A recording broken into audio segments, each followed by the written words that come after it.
As usual, Harvey sat in his big comfy chair with a beer, watching a baseball game on the TV. Betsy had gone upstairs after dinner.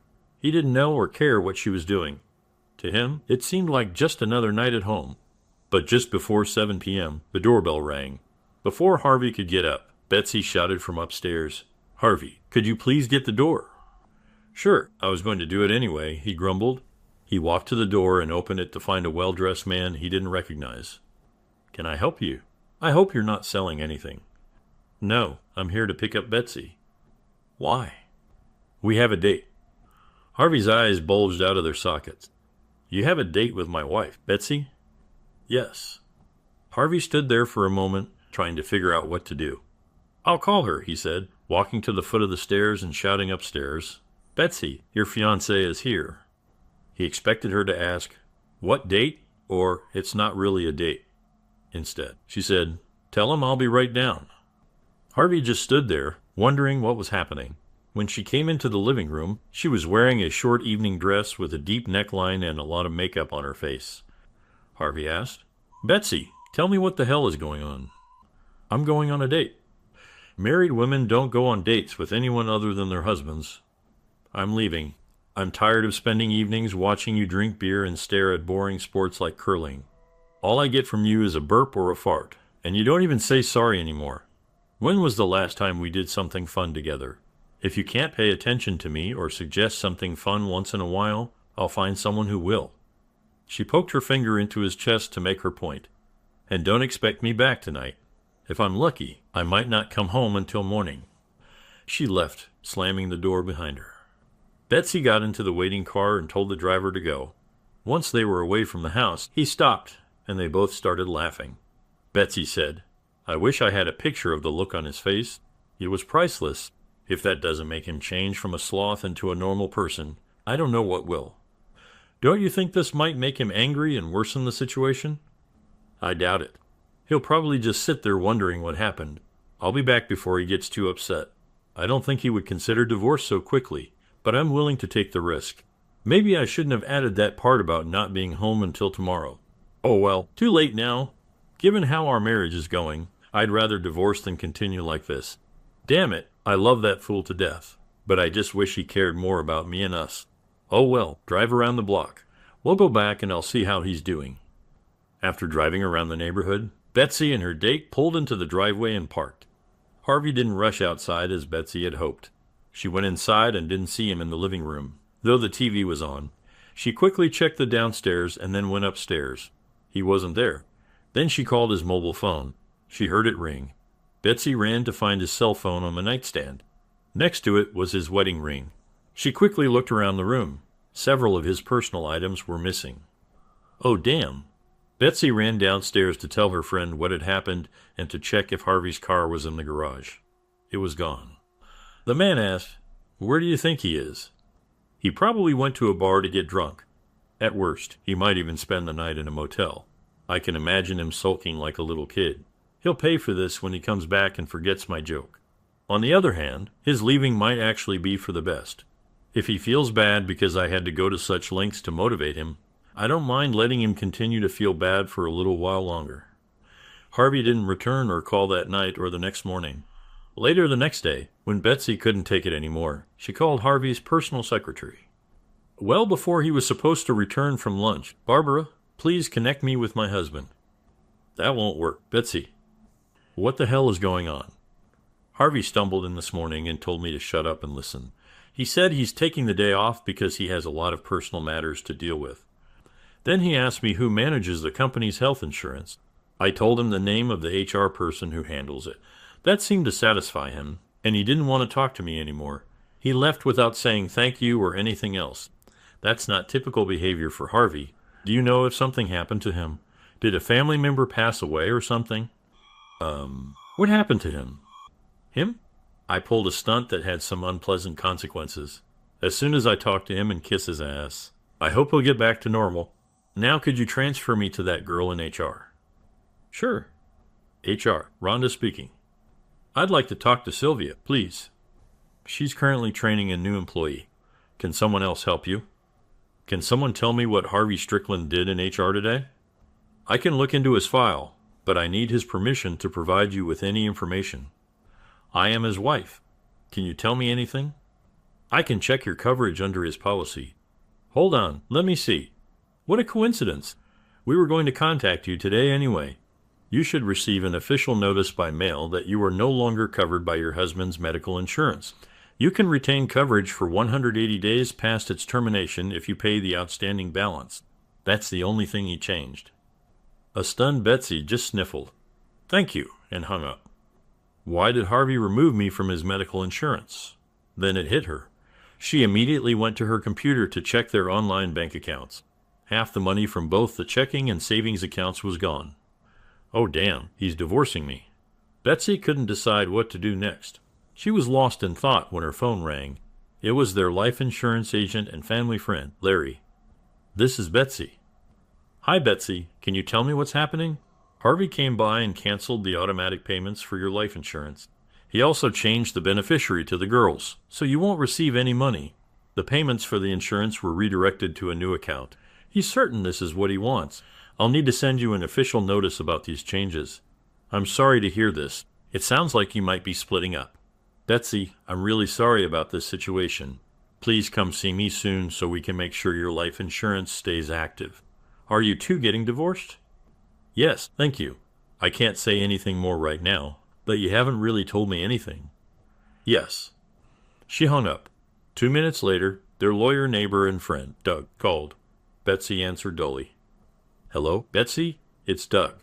Can you tell me what the hell is going on? Harvey came here and changed his will so that the kids get everything and you get nothing. He also removed you from the list of people who could be his medical proxy. He refused to tell me why and said he didn't care if I told you or not. Then he asked me for a referral to a family lawyer. I assume you two are having serious problems and are considering divorce. Listen, I can always change everything back if you two reconcile. I'm very sorry this is happening. Marilyn and I think very highly of both of you. I have to run now, but I wish you both the best. Betsy weakly replied, Okay. The next call was from their twin daughters who were away at college. Mom, what the hell is going on? Dad called us all traitors to you. He said you're dating and sleeping with other men. Then he told us that he wouldn't be in touch for a while, so you could have the freedom to date others until the divorce, he said. He took care of our future college expenses. We tried to ask questions, but he ignored us. He told us to remember that he loves us and hung up. Mom, we're scared that Dad might harm himself. Can you tell us what happened that made him so depressed? I'm the fool who made him depressed, and I'm trying to find him to apologize. The problem is I can't seem to find him. Maybe I can try, hey, I'm getting another call. Maybe it's him. Call us back. Hello? Harvey? No, it's your mother-in-law. Doris? What the hell is going on? My son called me crying like a baby. He said something about you sleeping with a group of men in some nightclub. He seemed drunk, so I wasn't sure how true his story was. All I know is that he was very upset. Anyway, he said he's going to solve the problem by giving you your freedom. The worst part is he thanked me and his father for raising him right. Then he apologized for betraying his upbringing and letting us down. He said goodbye. I didn't like his tone. He hung up before we could ask any more questions. He hasn't answered our calls since. Betsy, I'm afraid he might do something stupid. What happened between you two? I tried to get Harvey out of his empty nest rut and enjoy life with his wife. I decided to do something crazy to snap him out of his depression. I pretended to go on a date with another man. I was gone for 10 minutes. 10 lousy minutes. When I came back, he was already gone. Today, I found out he did some things that look like he's planning to divorce me. I'm trying to find him to stop this madness, but I can't reach him to talk to him. So it's your fault that my son is planning to kill himself. Let me tell you something. If he dies, I will hold you personally responsible. Asterisk click. Asterisk. Betsy was very worried. She called all the nearby hotels and motels, but Harvey wasn't staying at any of them. She called the police and tried to report him missing, saying she was afraid he might be thinking about suicide. The police told her she had to wait another day before making the report. Betsy took a sleeping pill to help her sleep, but she couldn't stop thinking about Harvey possibly harming himself. Luckily, she knew the code to the safe where Harvey kept his gun and bullets. She woke up groggy and turned on the TV news. The local channel was broadcasting a live interview from the scene of an accident. This is Lamar Jackson from TV3 News. It seems that last night Bender Curve claimed yet another victim or victims. We are here with Sergeant Kaner from the State Police. Sergeant Kaner, can you tell us exactly what happened? It appears that a vehicle went off the cliff. You can see it bypass the strongest part of the reinforced guardrails. The driver was either very unlucky or knew what they were doing. What is known at this point, given the lack of skid marks, it looks like the driver might have lost consciousness, been under the influence of alcohol or drugs, or possibly committed suicide. How did you even know an accident had occurred? A driver traveling in the opposite direction called the police. He's here now. The camera switched to a young man. The reporter approached him. Young man, what's your name? I'm Sean Carpenter. Am I on TV? I just want to say hi to my mom. Hi, Mom. He grinned from ear to ear. Sean, tell us what you saw. Well, I was driving home when I saw this big truck coming towards me. It swerved a little, then crossed into my lane. I hit the brakes, and it suddenly swerved right, hit the guardrail, and went over the cliff. Can you describe the truck? Sure. It was a red Ford F-150, probably a 2019 model. It had a decal of a Western Kentucky Hilltopper on the back window. Did you see who was driving? No, the truck's headlights were on, and I only got a glimpse of the driver. You look like a man. I don't think there were any passengers. That's all I know. Thank you. Sergeant Kaner, have you called for help to find the truck that crashed through the guardrail? Well, we don't know for sure what broke through the guardrail. We assume it was a truck, as Mr. Carpenter reported. From here, it's impossible to see what it is. We have a search and recovery team for the mountains, but they're currently conducting search and rescue operations in another part of the state. I don't know when they'll be able to get down there and check. But what if there's someone alive down there who needs medical help? Then you'd be witnessing a real miracle. No normal person could survive such a fall onto those rocks. I wouldn't risk the lives of those not adequately trained to attempt an expedition just to find out. We just have to wait for the mountain rescue team. Betsy didn't need to wait to guess what had happened and who was dead. She began crying as soon as they mentioned a red Ford F-150 with a decal. She ignored the ringing phone. She had been crying alone for 3 hours before the twins arrived. When she didn't answer their call, they got worried and rushed home to be with her. Their grandmother had called and told them about the news on TV about the red F-150. Despite the absence of a body, they were almost certain that it was their father who had crashed. The older of the twins answered the call on her mother's phone and handed it to her. The caller ID displayed the name of a law firm. Hello, this is Betsy Strickland. She could barely pronounce her last name due to choking back tears. Mrs. Strickland, I'm Chris Andrews, a lawyer at the same firm where Doug works. Your husband hired me to handle his divorce. Doug convinced me to call you. The Riverton police from Caldwell County contacted me. They responded to a robbery where a man was injured and taken to the hospital. He had a head injury, lost his wallet and keys, and went into surgery in a coma to reduce brain pressure. They identified him as Harvey Strickland from a motel room key found on him. In his hotel room, they found papers including a divorce agreement, which I'm managing. Harvey wanted me to handle the divorce so you wouldn't have to deal with him directly. He instructed me not to allow you to visit him in the hospital. Following his clear verbal instructions, your children can visit, but I have the final say on visitors. What? He's my husband. Of course, I can see him. I'm very sorry, but the directive he signed gives me, and only me, the authority to make decisions regarding the divorce and his medical care. I must follow his last verbal instructions. If you want to hire a lawyer to contest this, you should do so immediately. Isn't the divorce process halted because of his condition? No, ma'am. I was given clear instructions to pursue the divorce no matter what, although I don't think he anticipated being robbed. Does this mean all the financial, insurance, and beneficiary actions he took won't be reversed? Yes, ma'am. All those actions were completed by him, and at this point, I have no evidence that he wants them reversed. Of course there's no evidence. He's in a coma. This is just ridiculous. I tricked my husband into believing I was going on a date with another man. When I came back to tell him it was a joke, he was already gone. He got rid of his cell phone, so I couldn't tell him it was a joke. There are no grounds for divorce and no reason for the action he took in response to the joke. I don't mean to be disrespectful, but that's what you're saying now. I have to follow what Mr. Strickland instructed me to do and confirmed in writing. I have no other choice. I hate to tell you this, but tomorrow you will be served at work per Mr. Strickland's request. Once you get a lawyer, have them contact me to discuss the next steps. I don't care. He's my husband, and I'm going to see him if I want. I forgot to mention, the envelope you'll receive contains a restraining order requiring you to stay at least 300 meters away from him. The petition he proposed is very generous. He stated that he wants you to have a chance with the man you truly want. Now, Betsy told the children what the lawyer said. It was impossible to believe what had happened. Betsy said she would go to the hospital no matter what they said. The girls agreed to accompany her. It didn't take long. The hospital didn't have a copy of the restraining order, but no visitors were allowed due to COVID restrictions for all patients.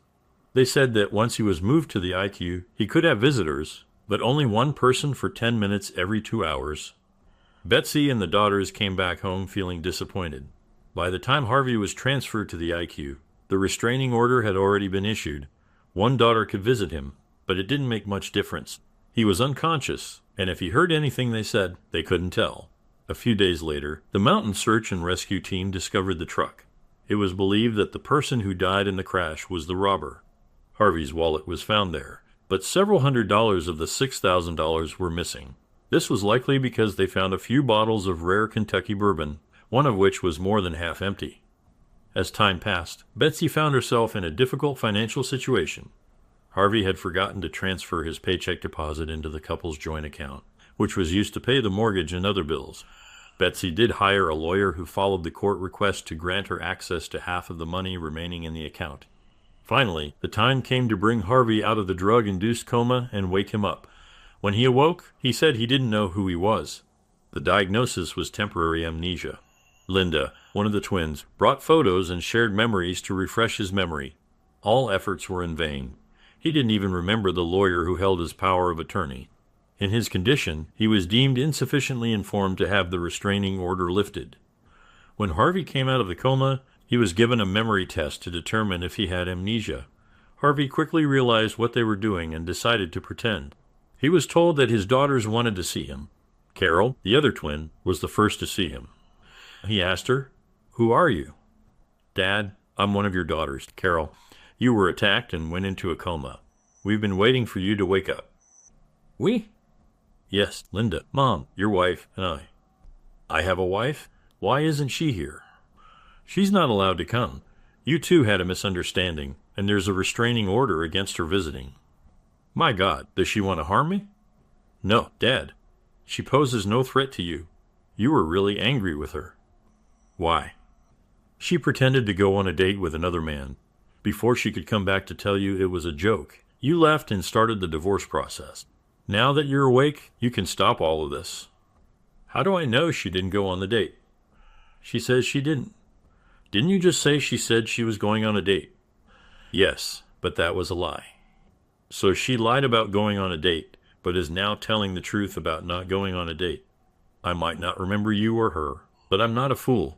I must have taken steps to protect myself. Sorry, Missy, but your 10 minutes are up. You'll have to leave now." 2 hours later, his second daughter arrived. "I talked to you earlier, didn't I?" "No, that was my twin sister Carol. I'm Linda. Don't you recognize me?" "I'm sorry, but not yet. You and your sister are very attractive young women. Were we on good terms? I understand your mother and I were separated." "We were on good terms. Mom played a prank on you, and you were attacked and got a head injury before she could tell you it was a joke. You started the divorce process before you found out.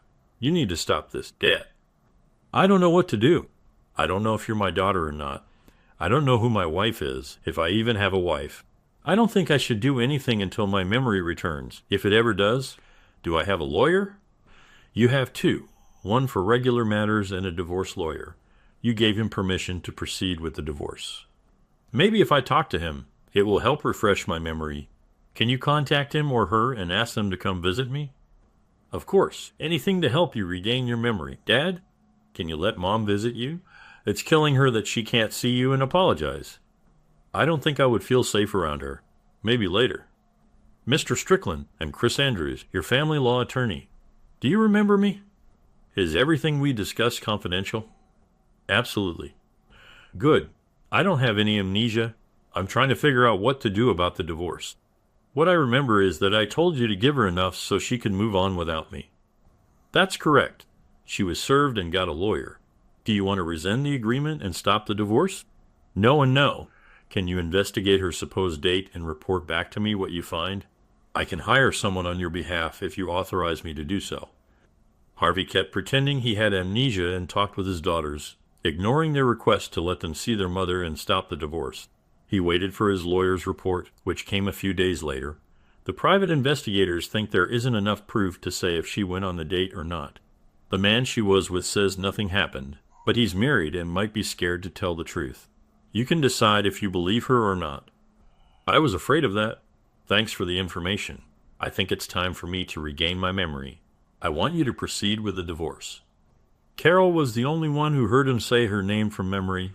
Shortly after that, he told her that memories were flooding back, including the night of Betsy's betrayal or trick, depending on what to believe. He agreed to meet with Betsy. After hugs and tears, Betsy began, "Harvey, it was a trick, a cruel trick on you to make you change. Doug and I just drove around the block, but by the time we got back, you were already gone. How do I know that's true? I can ask Doug to come and tell you. He was the one who helped me pull off the trick. So I have to take the word of the man you supposedly cheated on me with to convince me you didn't cheat on me? Sorry, but that dog won't hunt. I tried to call you, but you left your phone at home. I waited for you all night, but you never came back. Was anyone there while you were waiting?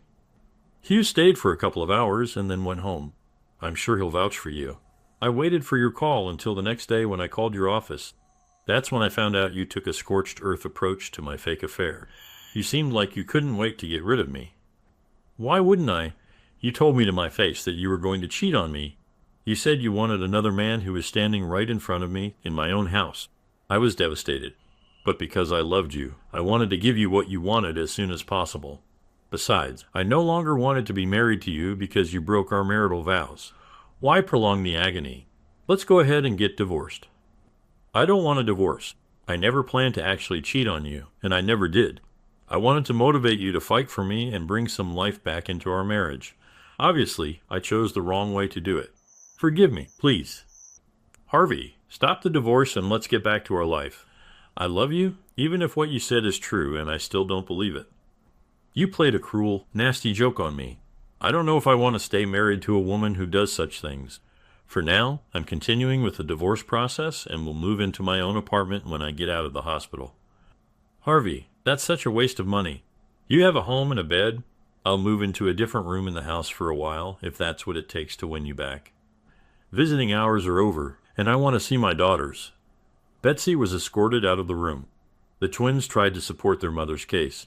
Neither of them could explain how long their mother spent with Doug that night, so it didn't matter to Harvey. When it was time for his discharge, he indeed moved into an apartment near his work. The divorce proceeded until Betsy's lawyer demanded mandatory counseling for them. 12 sessions. Harvey offered no resistance to counseling. Betsy went first. I love my husband very much. We had a wonderful marriage and raised 2 amazing girls together. I think the empty nest syndrome hit him harder than it did me. I wanted to fill that gap by spending more time with him, doing various activities, not just physically being in the same house. Harvey seemed to have lost interest in our marriage. Our sex life stayed the same, planned for times when our daughters wouldn't hear us. Harvey wasn't affected by their absence. I decided to change things to get his attention. I convinced a male friend from work to help me with what I called shock therapy. One night, I pretended to go on a date with him. We drove around briefly and returned to tell Harvey it was a joke to make him care about our marriage again. When we got back 10 minutes later, he had already left, so I couldn't explain. The next day, I called his office and found out he was filing for divorce. A few days later, I found out Harvey had been robbed and was in a coma.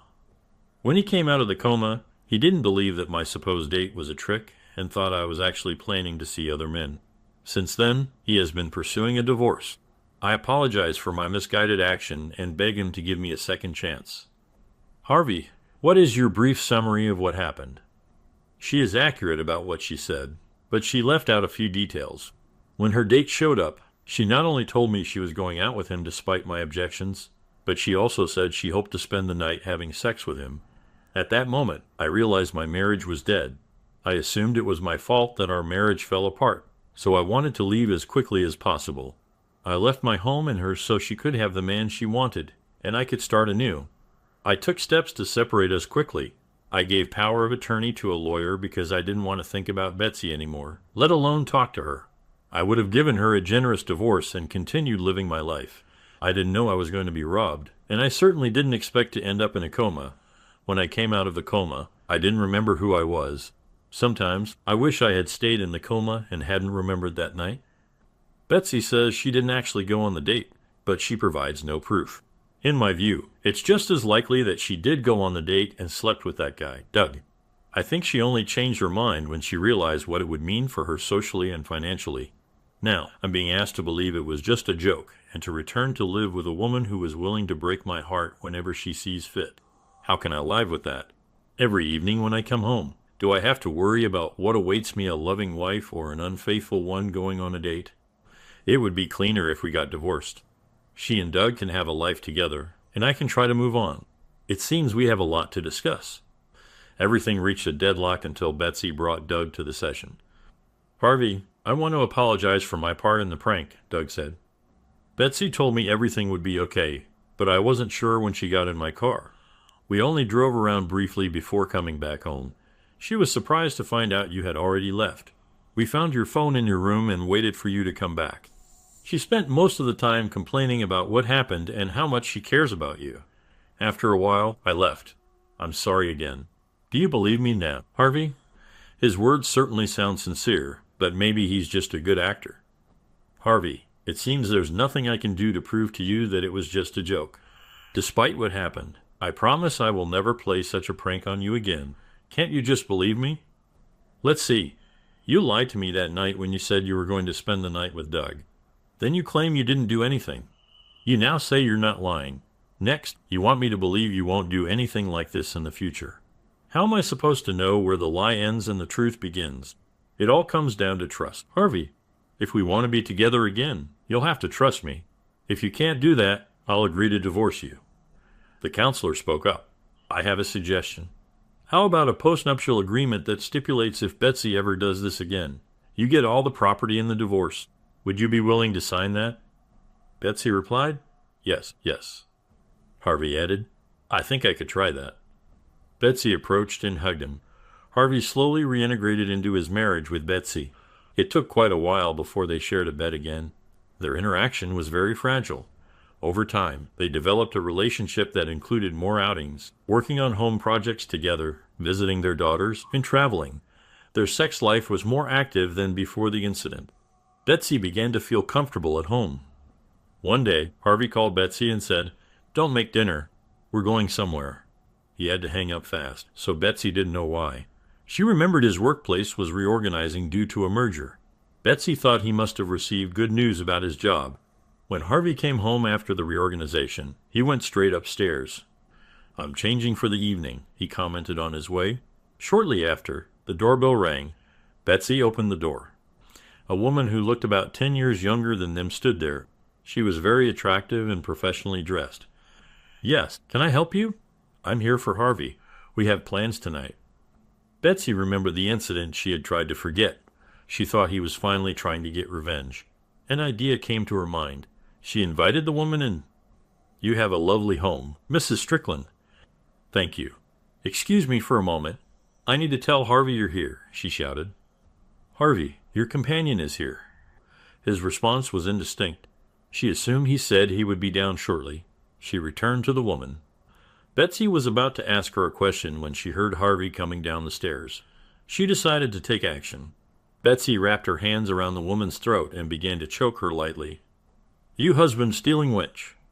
The woman, whom Betsy assumed was part of a revenge prank, began to resist. Harvey shouted, Betsy, stop! What the hell is going on? Betsy started laughing. This time I caught you trying to prank me. What prank? This is my new supervisor from the merger, Amanda Brooks. Amanda, I'm so sorry. I don't know what got into her. Amanda frowned at him. I like to think my subordinates are normal people, both at work and outside of it. You can say goodbye to your new position if this is what you consider normal. I'll be in the car waiting for you to take me back to the hotel, Amanda. Please, give me a chance to explain before you do anything rash. She stormed out the door. Betsy sat on the couch, crying, Thanks a lot. Betsy, Just when I thought our marriage was getting back to normal, you ruin our marriage and my job. That's it. I'm leaving to try to save my job. I won't be coming back to save our marriage." He headed to the car. Betsy ran upstairs and collapsed on the bed, sobbing. What the hell is happening? What have I done? About 15 minutes later, Harvey and Amanda returned to the house. He called Betsy downstairs. They explained to her that she had been pranked. Betsy clung to Harvey and screamed how sorry she was. Later, they went out for dinner and drinks. Amanda shared how she was scared she might get hurt, but that Harvey's help with the prank made it worth it. Betsy eventually reached a point where she could laugh along with them. When Betsy and Harvey got back home, she went to clean the kitchen before bed. Harvey went upstairs. Right away, he saw his locked-up automatic pistol on Betsy's nightstand. Checking the gun, he found a bullet inside and the safety off. It worried him deeply. Second story, my husband cheated on me when we first started dating. So, I just found out that when my now husband and I were first dating, like in the first few months, he was talking and sleeping with other girls. We've been married for about 5 months now, dated for 2 years, and talked for a year before we started dating. I knew before we started dating that he was talking to other girls, which was okay since we weren't exclusive. But when we started dating, he told me I was the only person he had been hooking up with in the last 6 months and that he wasn't talking to anyone else. I didn't mind if he was, but that's what he told me, so I believed him. We fell in love, and he tells me all the time how glad he is that I'm in his life. One of the reasons he thinks I'm the one is because I've always been there for him, even when his family wasn't. He says he never knew there was someone out there who could be there for him at his lowest and make every day better than the day before. But recently, I went through his phone, honestly just out of boredom because my phone died. I saw some old messages from the first few months we were dating, and when we were talking, he was hooking up and trying to hook up with other women. Honestly, I wouldn't be so upset if he didn't lie to me about it. I know some people don't take relationships seriously in the first few months, but I feel betrayed. I know it was a long time ago, and he hasn't been doing it since, so I don't know if I should forgive him or not. What we have now is amazing, but I feel betrayed. I was honest with him that I went through his phone and saw the messages from when we first started dating. He apologized and said he shouldn't have done that, but it was so long ago that he barely remembers when it happened. He knows he messed up and asked if I was going to leave him. I told him I wasn't. I've known for the last few months now, and it keeps creeping back into my mind. He went back to his phone the next week and deleted everything old to show he will never be texting any girls. But I don't know if he did that to hide evidence or what. He doesn't know that I took a recording of multiple conversations he had with these girls he was hooking up with. I don't know if I should delete them because I keep watching them back, or if I should show him that I recorded them and have a serious conversation about it. I am positive he won't ever do that again, but I don't know if confronting him would ruin our relationship. Because even though he did wrong, I did wrong by going through his stuff like that and recording it. I don't want to break up with him, but I also don't know if I can just act like that never happened. Everything he tells me, I don't know if it's the truth or a lie. Any advice?